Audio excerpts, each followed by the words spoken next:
Salut tout le monde, aujourd'hui on se retrouve dans une nouvelle vidéo et j'ai décidé de vous parler aujourd'hui, comme vous pouvez le voir dans le titre, d'un sujet qui me tenait beaucoup à cœur. Donc je vais vous parler d'orientation, choisir sa série au lycée, parce que je sais à quel point ça peut être pénible de faire ce choix parce qu'on a peur d'avoir des regrets, on a un doute et on sait pas du tout quoi faire tout simplement. Donc je suis passée par là et je suis sûre que ça sera toujours le cas parce que pour vous cerner un peu, j'ai 17 ans l'année prochaine. Enfin, cette nouvelle année scolaire, cette nouvelle rentrée, j'aurai mon bac. Donc moi aussi j'ai dû choisir ce que je voulais faire, comme tout le monde quoi. Bref. Sans plus attendre, je vous laisse avec... donc on commence avec le premier conseil et sûrement l'un des plus importants parce qu'il s'agit tout simplement de s'informer, de connaître tout simplement les filières qu'il y a, parce que je sais qu'il y a plein d'entre nous et moi la première qui connaissait pas ce qu'il y avait. Du coup j'ai tout simplement cherché.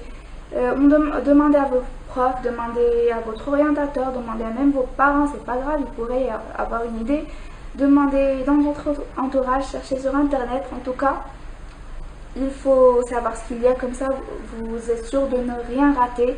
Il ne s'agit pas tout simplement de connaître les filières qui existent. Vous pouvez tout simplement vous informer sur les langues, sur les options qu'il y a, sur les activités extrascolaires qu'il y a, parce que voilà, tout ça c'est très important pour une bonne scolarité. Quand je bug, je fais ça, genre j'ai pas bugué alors que moi je suis en plein bug. La maline. On passe au deuxième conseil et celui-là aussi je le considère comme très important, tout simplement parce qu'il s'agit de ne pas se faire laisser influencer par ses parents, par son entourage, par sa famille, parce que voilà, il faut choisir ses choix, il faut s'adapter à ses compétences, à ce qu'on peut faire. Il faut suivre le cursus dans lequel on se sent à l'aise. Je sais qu'il y a plein de gens qui ne sont pas conscients de l'importance de choisir ce qui nous fait plaisir, où on se sent épanoui. Je vais vous donner un simple exemple et j'espère que vous allez vous cerner un peu. Donc, imaginez avec moi un élève qui est scientifique, c'est-à-dire qui aime les maths et la physique et toutes les matières techniques et voilà.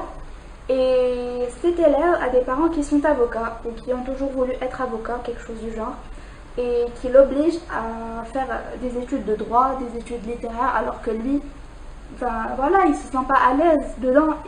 Et certes, même si ses parents le suivent, même fois, il n'aura pas la motivation suffisante. En tout cas, pas autant que s'il faisait ce qu'il aimait, quoi. Donc non, il faut pas faire ça. Il faut se demander qu'est-ce qui me plaît, moi, où est-ce que je me sens à l'aise. Voilà, il faut s'asseoir avec ses parents et leur expliquer gentiment, voilà quelles sont mes ambitions, voilà où je vais en arriver.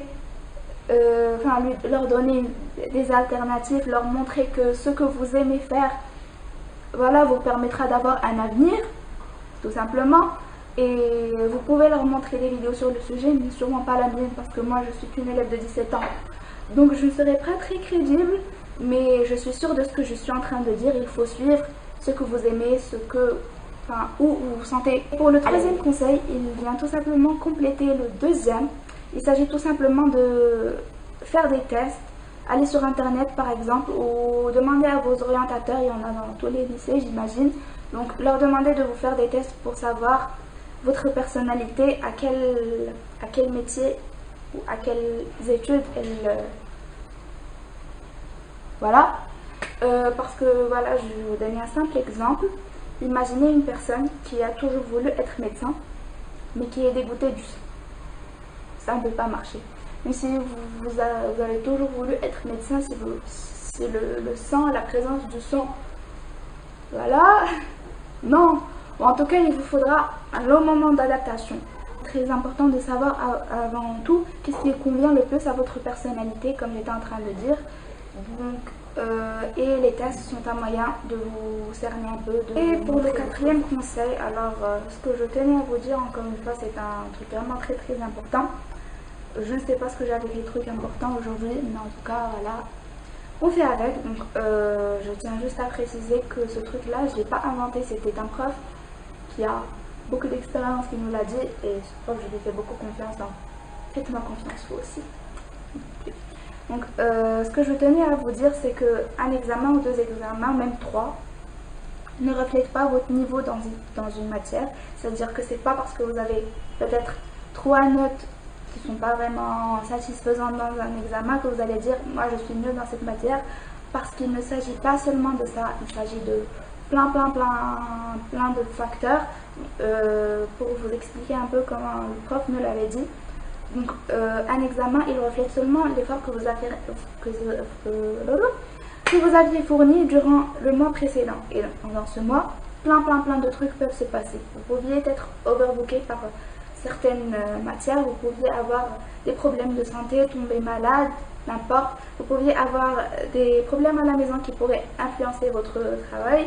Vous pourrez être stressé, vous pouvez être occupé à faire autre chose, occupé avec d'autres personnes. Il ne s'agit pas seulement des efforts que vous avez fournis.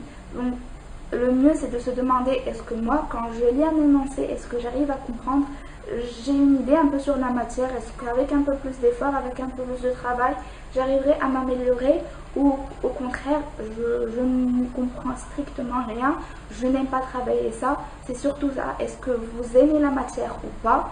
Et voilà, donc si vous n'avez pas une bonne note et surtout que vous aimez cette matière, vous l'adorez, c'est pas la fin du monde, il faut juste fournir un peu plus d'efforts, oublier un peu ce qui se passe autour de vous et vous concentrer sur votre matière, parce que c'est ça qui va vous être le plus bénéfique. On arrive au prochain point et il s'agit tout simplement de ne pas être très exigeant envers vous-même, ne pas dépasser ses limites, ne pas passer des nuits blanches tout simplement à travailler, passer toutes des journées, ne rien manger, je sais pas moi, s'enfermer sur soi-même 3 mois pendant les révisions, ne pas sortir avec personne, ne plus voir personne, ne se priver de ses plaisirs et juste rester à travailler. Là, moi je peux avoir mon bac, je peux faire ça, je peux faire ça.